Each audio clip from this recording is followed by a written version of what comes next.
আসসালামু আলাইকুম রহমতুল্লাহ। আজকে আমি নিয়ে আসছি সার্কিট ওয়ানের সেকেন্ড সেমিস্টার সার্কিট ওয়ানের সুপার পজিশনের গুরুত্বপূর্ণ একটা ম্যাথটা দেখি ডুয়েট 2015-তে আসছে আর থার্ড পরীক্ষা 16-তেও আসছে। হ্যাঁ, তাহলে এটা আমি কথা না বাড়িয়ে অঙ্কতে চলে গেলাম। এখানে দুটো সোর্স আছে। হ্যাঁ, দুটো সোর্স আলাদা আলাদাভাবে আমার কি অ্যাক্টিভ করা লাগবে।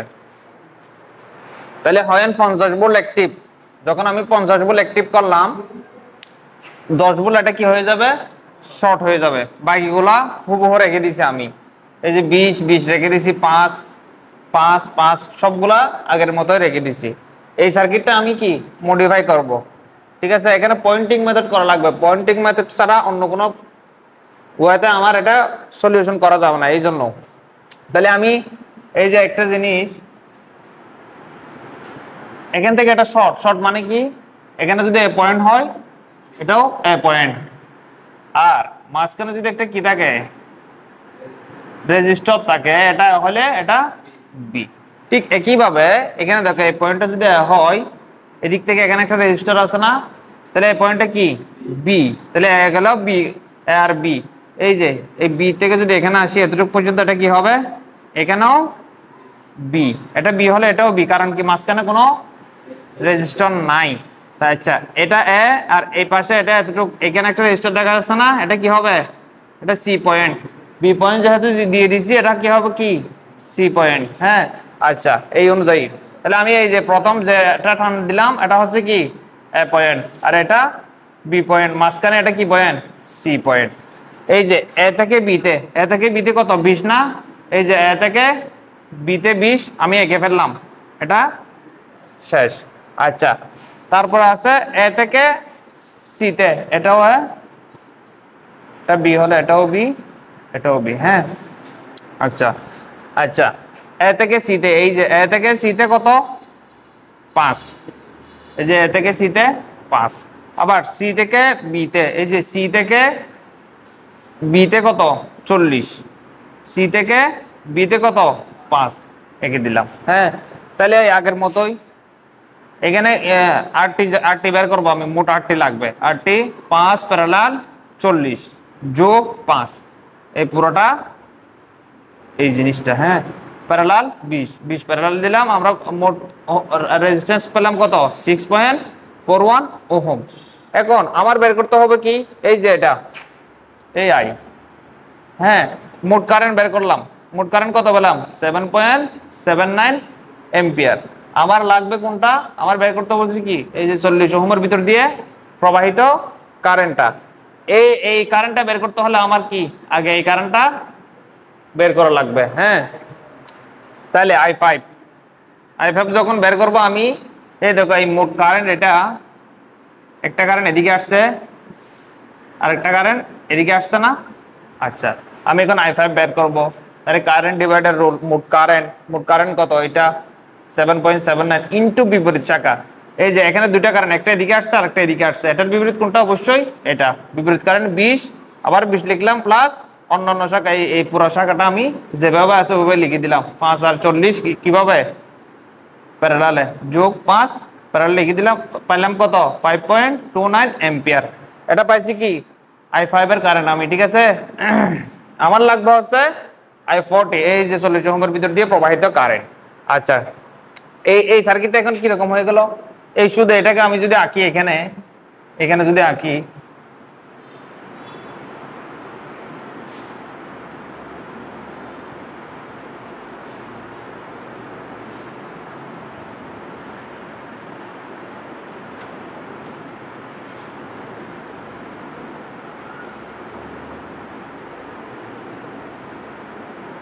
শুধু এটা যদি এখানে আঁকি, এই যে 5 আঁকলাম, 40 আঁকলাম। হ্যাঁ, এই রেজিস্টার থেকে আর দুটো রেজিস্টার বের হয়েছে না, ওইভাবেই। তাহলে এখানে মোট কারেন্ট কত, 5.29, এতটুকু পর্যন্ত 5.29, হ্যাঁ, এম্পিয়ার। এই কারেন্টটাই, একটা কারেন্ট এদিকে আসতেছে আর একটা কারেন্ট এদিকে আসতেছে। তাহলে আমি যদি i40 বের করি, মোট কারেন্ট, এই যে মোট কারেন্ট ইনটু বিপরীত শাখা, এটার বিপরীত কোনটা, অবশ্যই এটা, ডিভাইডেড বাই 40 যোগ 50, উভয় শাখার সবগুলো শাখার কি রেজিস্ট্যান্সের যোগফল। তাহলে পাইলাম কত 0.118 অ্যাম্পিয়ার।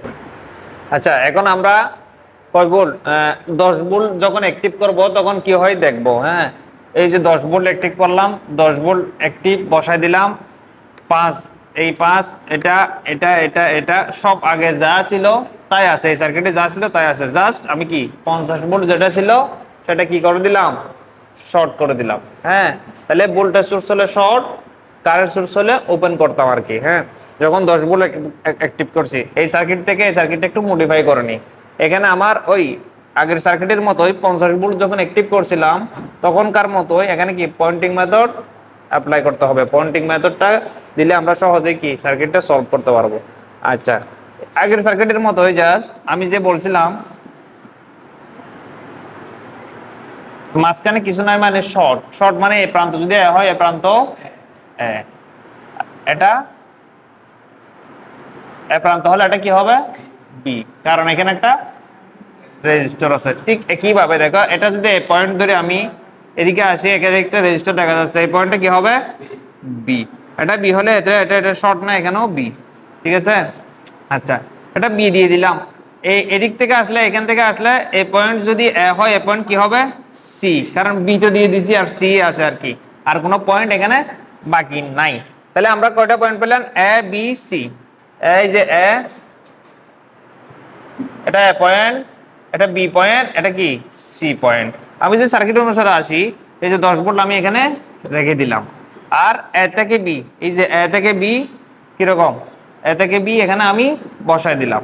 তারপর আছে কি এ থেকে সি, এ থেকে সি 5, এই যে 5 এটা বসাই দিলাম এ থেকে সি তে। আবার সি থেকে বি তে কত 40, এই যে সি থেকে বি তে 40, আবার সি থেকে বি তে 5। হ্যাঁ ঠিক আছে, তাও যদি না বুঝো আমি আর একটু দেখা দিই। 3টা পয়েন্ট না, 3টা পয়েন্ট হলে তুমি এখানে এই যে এটা এ পয়েন্ট, এটা বি পয়েন্ট। হ্যাঁ তাহলে এ থেকে বি তে আমরা কি পাইছি এ থেকে বি তে 20 না, এই যে 20 বসা দিলাম এ থেকে বি তে। ঠিক আছে তারপরে এখানে মাঝখানে একটা সি পয়েন্ট হবে, তাহলে এ থেকে সি তে কত 5, এই যে 5 এটা সি পয়েন্ট 5, সি থেকে বি তে কত 40, এই যে সি থেকে সি পয়েন্ট থেকে এই যে বি পয়েন্টে 40, আবার সি থেকে বি পয়েন্টে কত 5। ঠিক আছে এই যে এটাই। ঠিক আছে তাহলে আশা করি বুঝছো। হ্যাঁ এখন এখন আমাকে প্রশ্ন বলছে কি I40 এই যে 40 ওহমের ভিতর দিয়ে প্রবাহিত কারেন্টটা বের করতে, এখানে এটা এই আইটা বের করতে হবে। হ্যাঁ এই I40 বের করতে হলে প্রথমে আমার কি করতে হবে এই যে 5 ওহমের কারেন্টটা বের করতে, প্রথমে মোট কারেন্ট বের করতে হবে। আমি সার্কিটের রেজিস্ট্যান্সটা বের করে নিলাম, মোট রেজিস্ট্যান্স 40 প্যারালাল 5 যোগ 5, এই পুরোটা হচ্ছে এটা। হ্যাঁ তারপর প্যারালাল 20, মোট ওহম হচ্ছে 6.415 ওহম। এখন মোট কারেন্ট সমান কি মোট ভোল্টেজ বাই মোট রেজিস্ট্যান্স। মোট ভোল্টেজ হচ্ছে 10, মোট রেজিস্ট্যান্স হচ্ছে কি 6.415, দিলে কত আসে 1.559। ঠিক আছে এখন আমার যদি এই যে 40 ওহমের ভিতর দিয়ে প্রবাহিত কারেন্টটা বের করতে হয় আমার প্রথমে কি বের করতে হবে I5 টা বের করতে হবে। আচ্ছা মোট কারেন্ট কত পাইছে আমি 1.559, তার মানে এই জায়গার কারেন্ট হচ্ছে কি 559 অ্যাম্পিয়ার, এটা হচ্ছে মোট কারেন্ট। এই কারেন্টটা একটা কারেন্ট এদিকে আসবে আর একটা কারেন্ট কি এদিকে আসবে, দুই ভাগ হয়েছে। তাহলে আমরা এখন বের করতেছি কি I5 যখন বের করতেছি I5 এর জন্য মোট কারেন্ট কোনটা এটা মোট কারেন্ট ইনটু বিপরীত শাখা। এটার বিপরীত শাখা কোনটা অবশ্যই এটা, একটা কারেন্ট এদিক দিয়ে আসতেছে আর একটা কারেন্ট এদিকে না, তাহলে অবশ্যই এটা মোট কারেন্টের বিপরীত শাখা প্লাস অন্যান্যগুলো, এই শাখা পুরোটাই আমি কি এখানে লিখে দিলাম। কত বললাম 1.059। এখন আমাদের হচ্ছে মূল পয়েন্ট এই যে I40 হ্যাঁ I40 যখন আমি বের করব তখন কি মোট কারেন্ট হবে I5 এরটা। আমি একটু আঁকলে দেখবা এই যে 5টা আমি এখানে আঁকলাম, I5 থেকে আরো দুইটা কি শাখা বের হয়েছে না, তাহলে আমি এভাবে দিলাম, একটা হচ্ছে 5 একটা হচ্ছে কত 40। হ্যাঁ, এই সার্কিটটা আঁকলে আমি এখানে আঁকলে এরকম হবে না? তাহলে I5 এর কারেন্ট কত পাইছিলাম? 1.059 অ্যাম্পিয়ার। এই কারেন্টটা কি হবে? একটা কারেন্ট এদিকে আসবে আর একটা কারেন্ট এদিকে আসবে। তাহলে কি I40 যখন আমি বের করবো, মোট কারেন্ট হবে কোনটা? এটা। মোট কারেন্ট ইনটু এটার বিপরীত শাখা অবশ্যই এটা 5, আবার কি 40 প্লাস 5 0.118 অ্যাম্পিয়ার। আচ্ছা, এখন আমরা 10 ভোল্ট অ্যাক্টিভ করে 10 ভোল্ট অ্যাক্টিভ করে যেহেতু I40 পেয়ে গেলাম, এই শাখা কারেন্ট পেয়ে গেলাম। হ্যাঁ, এখন তাহলে আমাদের টোটাল কারেন্ট কত হবে? আমরা যখন 50 ভোল্ট অ্যাক্টিভ করছিলাম তখন পাইছিলাম কত? 0.5 রিজেকশনটা ছিল নিচের দিকে। এখন আমরা যখন 10 ভোল্ট অ্যাক্টিভ করছি, 10 ভোল্ট যখন অ্যাক্টিভ করছি তখন আমরা পাইছি কত? 0.118। এটার কারেন্ট ডিরেকশনও কোন দিকে? নিচের দিকে। দুইটা কারেন্টের ডিরেকশন একই দিকে, এজন্য আমরা কি করব? যোগ করে দেব। এই যে দুইটা কারেন্টই যোগ করে দিলাম, তাহলে আমাদের রেজাল্টটা কত? 0.72